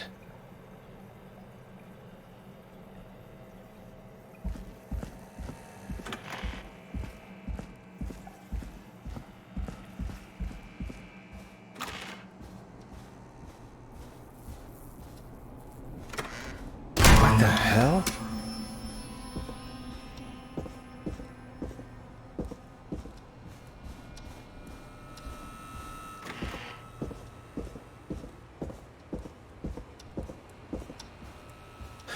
Oh no. Peggy! Where'd you go? What the... No way. This can't be happening.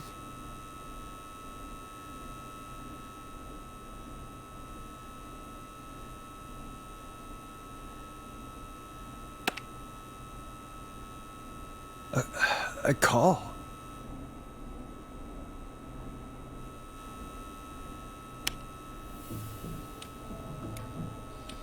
What do you want? Good to talk to you again, Forrest. You know, I've really enjoyed our chats tonight. I guess we've had some moments. My favorite was when Ricky ran you out of the rink. Ha! You sure did get me then, Forrest. Where's Peggy? Have some patience, Forrest. It's almost the end of the night. Almost the end of the show. But it's not over just yet. Got a little time still. So let's make the most of it. All right, let's. I'm happy to hear that. Huh? I thought we'd end tonight's Whistling Man special with a special guest. The one who started it all. Let me take that out of your mouth and... You crazy bitch! Let me go! Welcome to the air, Mr. Teddy Gallows Jr. Wait. It's all gonna come out tonight, Teddy. Your daddy and his money saved you 20 years ago. But even if he crawled out of his coffin with all the money in the world... Wait, where the hell is Teddy? How are you talking to him if you're here with me? Because I'm not there with you, Forrest. I'm here with Teddy. And if he says where that is, well, he knows he'll get it. Wait, then... Who am I looking at?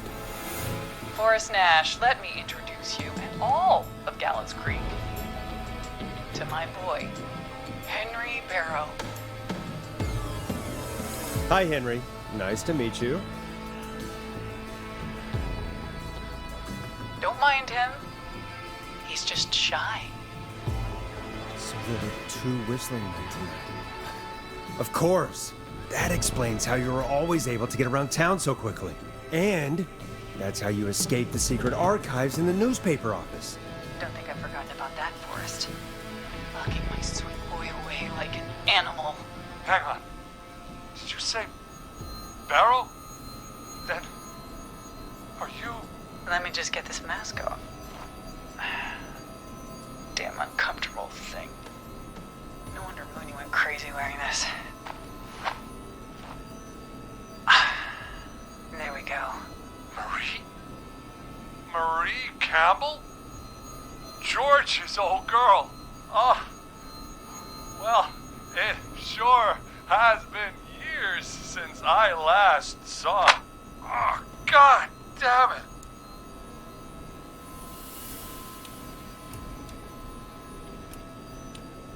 Marie Campbell? So, not Dawn, huh?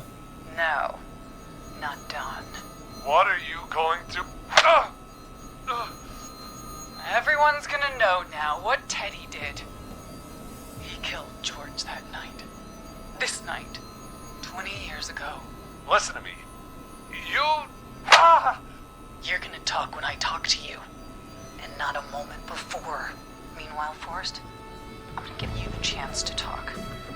You're gonna help me reveal what really happened to George all those years ago. Okay, Marie. I'll do it. Good. Then let's talk about the night George was murdered. Murdered? Listen, I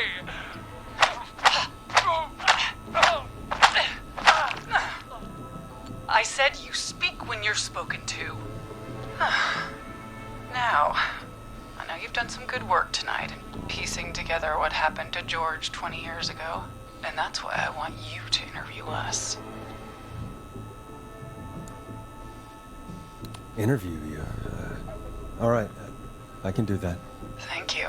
I want you to help me and Teddy tell the story, Forrest. Do a good job. And hell, you might be the only one to leave here alive.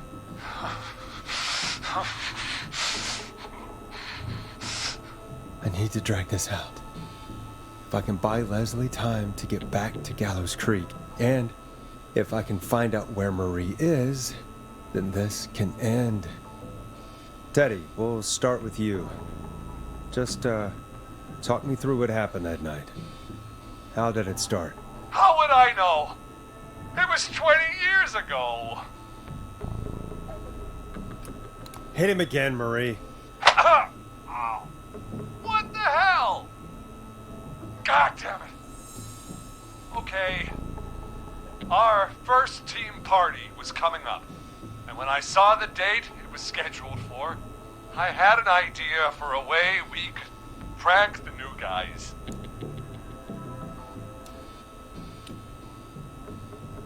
I understand that kids in Gallows Creek know tonight as Whistling Night. I'm guessing that's what you mean? Well, we didn't have a name for it then. It was just the night that Mooney went missing. But Whistling Night is what they'd call it later. Wait. You mean this was the first Whistling Night? Keep talking, Teddy. We went up near Whistling Point. God, who was there? Me, Jason, and George, of course. But George didn't come alone. He brought Marie. And Roller Ricky. He was there too, wasn't he? Yes, Ricky was there too. Runner Ricky, our wide receiver. I helped him off the bottle, you know. Because I'm a decent man. Is that so? Yes, it is. He came apart one day. Some people do. He had some issues. Wasn't stable. I didn't want him to hurt his chances in life. So, I helped him keep himself together. You were afraid he would talk about that night, weren't you? Keep talking. About midway through the night, we put the prank into action. We looked up at the trees and saw Jason there, bloody, like he'd just been stabbed. And the Whistling Man, screaming. George and I and Ricky, we got left behind. But Ricky was in on it too. I know he was. He and Teddy were as close as anybody. Teddy must have told him the plan.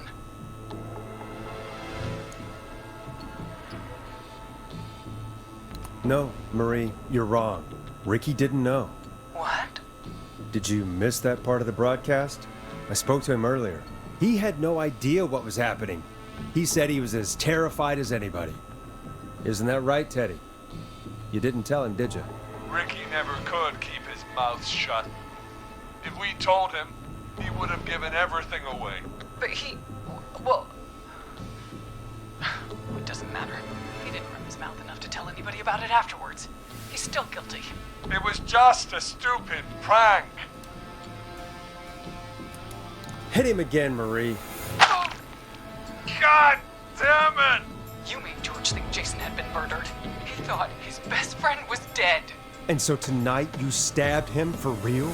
It's the role he wanted to play. Jason's still alive, Marie. He was with a friend. We talked her through how to stop the bleeding and got him professional help just in time. Oh. Well, shame he didn't have the good sense to die earlier. He's gonna regret that. Enough about him. Me and George took off running, but somehow we got separated in the woods. I ended up near the bottom of Whistling Point, and when I noticed George wasn't with me, I panicked. And then, I don't know how he snuck up on me, but the Whistling Man grabs me. I scream, and he starts laughing, telling me it's just a joke. I can stall for time here.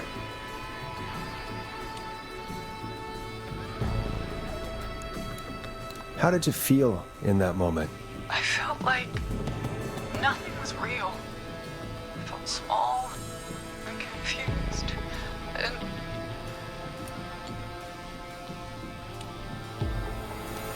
Tell me what happened next.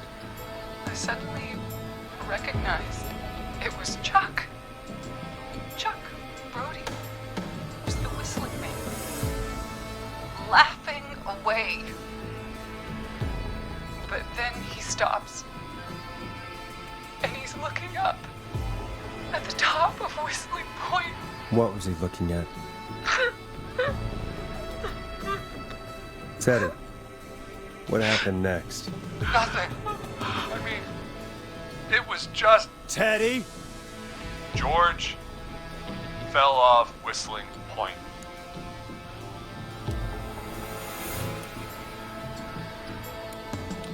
Why'd he fall, Teddy? He just... You pushed him. You were up there. You were dressed as the Whistling Man too, and I didn't push him, God damn it! I just chased him up there and he kept backing up. When I saw he was about to go over, I reached out. That's what you saw. you liar. It's not my fault. He didn't know it was a joke.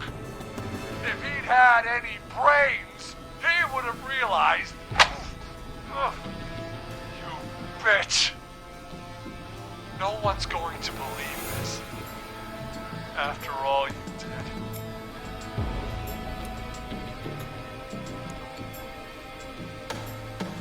If she's lying, why the cover-up? My future was at stake, Ash. You know what it's like. People like us are bred for bigger things. I'm going to be the mayor of this town, Forrest. And then governor. And then, who knows? What happened that night was tragic. It should never have happened. But it was a mistake. It was just a stupid joke gone wrong. So my father sent Clive out to clean it up. Why should a blip ruin my future? George was a blip?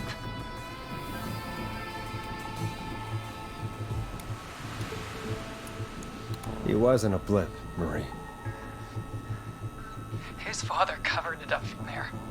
I searched for George's body all night, but Sandra found him the next morning while out jazz running.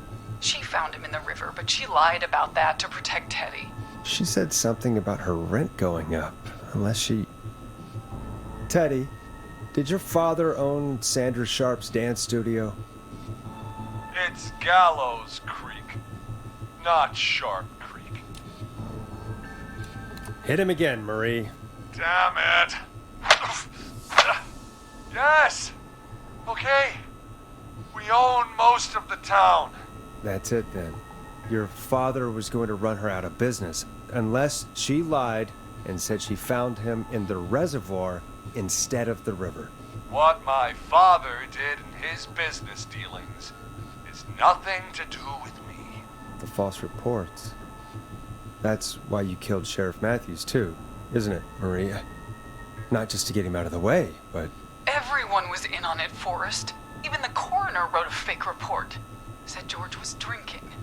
That he just got himself into trouble. And Fake report? I only heard the tapes. you'd be disgusted by it. For all it's worth, Virginia didn't have much of a choice. She had a sick sister whose treatments she couldn't afford. She played along with the gallows to save her sister's life. And her own. Even still, she should have told the truth. I did my part. I tried everything I could think of. I even went to the newspaper, but no, that coward killed the story. We'll take care of Maurice Russell later.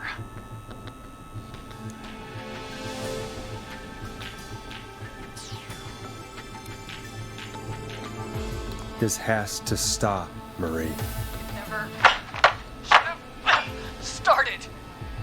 He shouldn't have pushed my George off a cliff. He should have been punished. It's coming to a stop. At least for now. Here, where George and I first met, before he joined your football team, was right after he shot the winning throw. Wait a sec.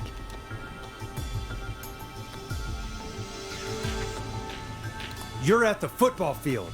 Jesus Christ! Forrest, you idiot! We're in the gym at Gallows Creek High! I told you not to do that. Wait! He's dead too now, isn't he? He is. Anyway, I think that about wraps up the interview with Teddy. So, Marie? Where? Oh my god. Peggy! Teddy! Peggy. It's been so long since I've seen your face. I worried you wouldn't come. And here I was, thinking you'd forgot me. I'd never forget my own sister. Sister?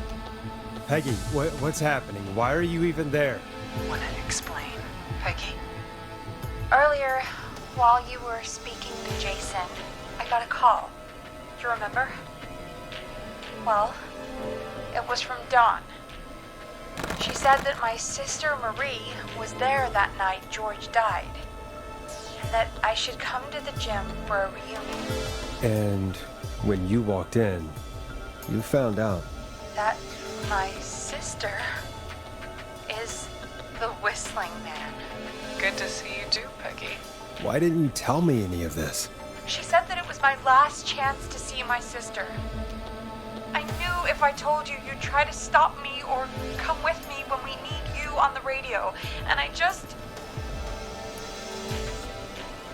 I'm sorry. This has to be a lot for you. What happened to you, Marie? You just disappeared one day. Disappeared? I was thrown out, Peggy.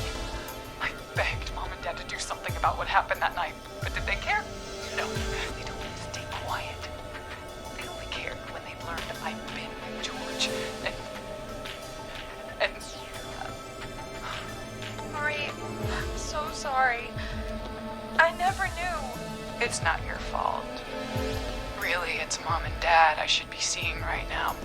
But since they're dead and gone, well, I'll have to settle for the next best thing.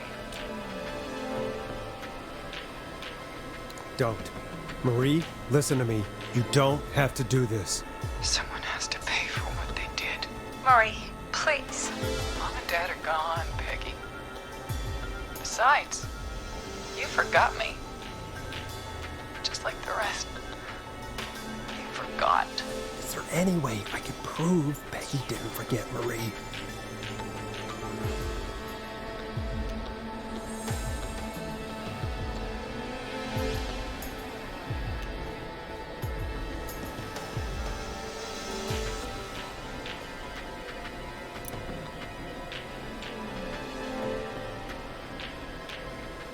It hurt to be forgotten. I never forgot you! Well, no one's gonna forget now. Peggy! No! Ah!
Henry, you don't have to do this.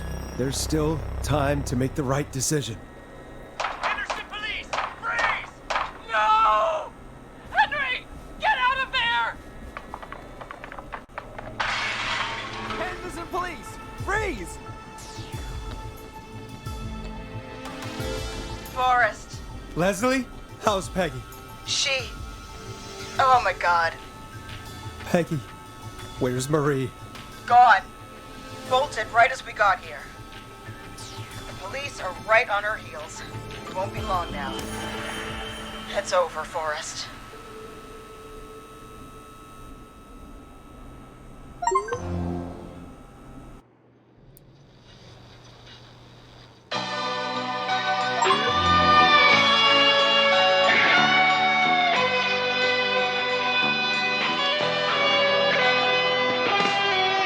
In the dead of night, I can hear you calling for me, and there's nowhere to run. Officer Trout, come in. One suspect is in custody. We've trailed the other suspect into the nearby woods. And you won't let me go. Oh no. Here in the darkness, I've got this feeling. It's growing stronger inside of me. It's a killer frequency.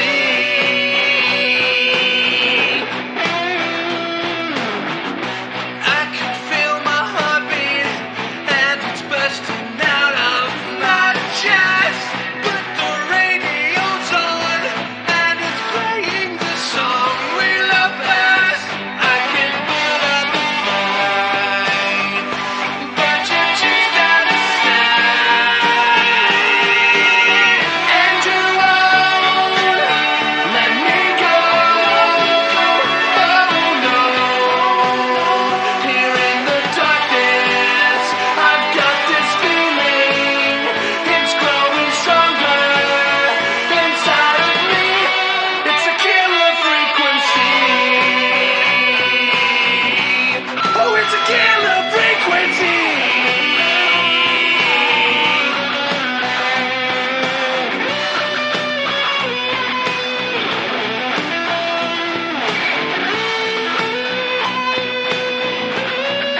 We have the suspect cornered at the top of Whistling Point.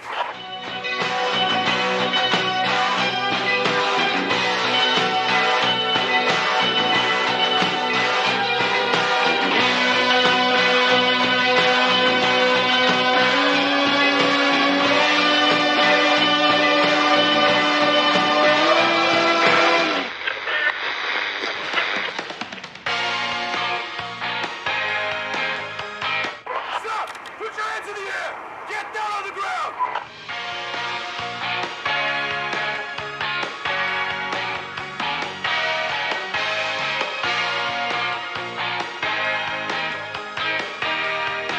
Don't move! Nobody else has to get hurt!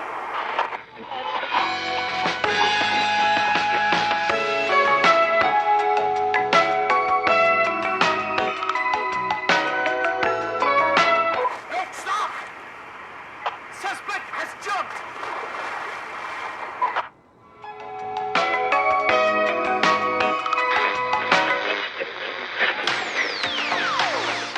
Officer Luco, do you have a visual?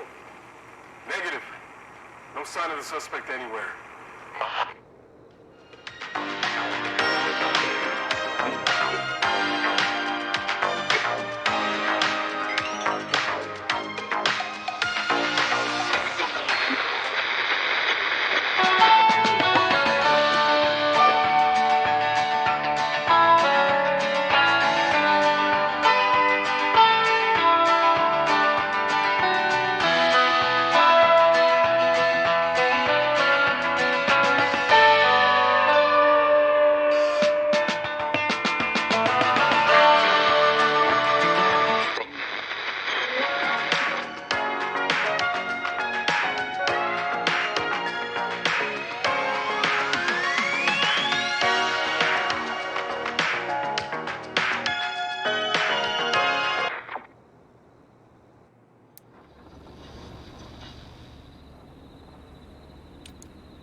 you.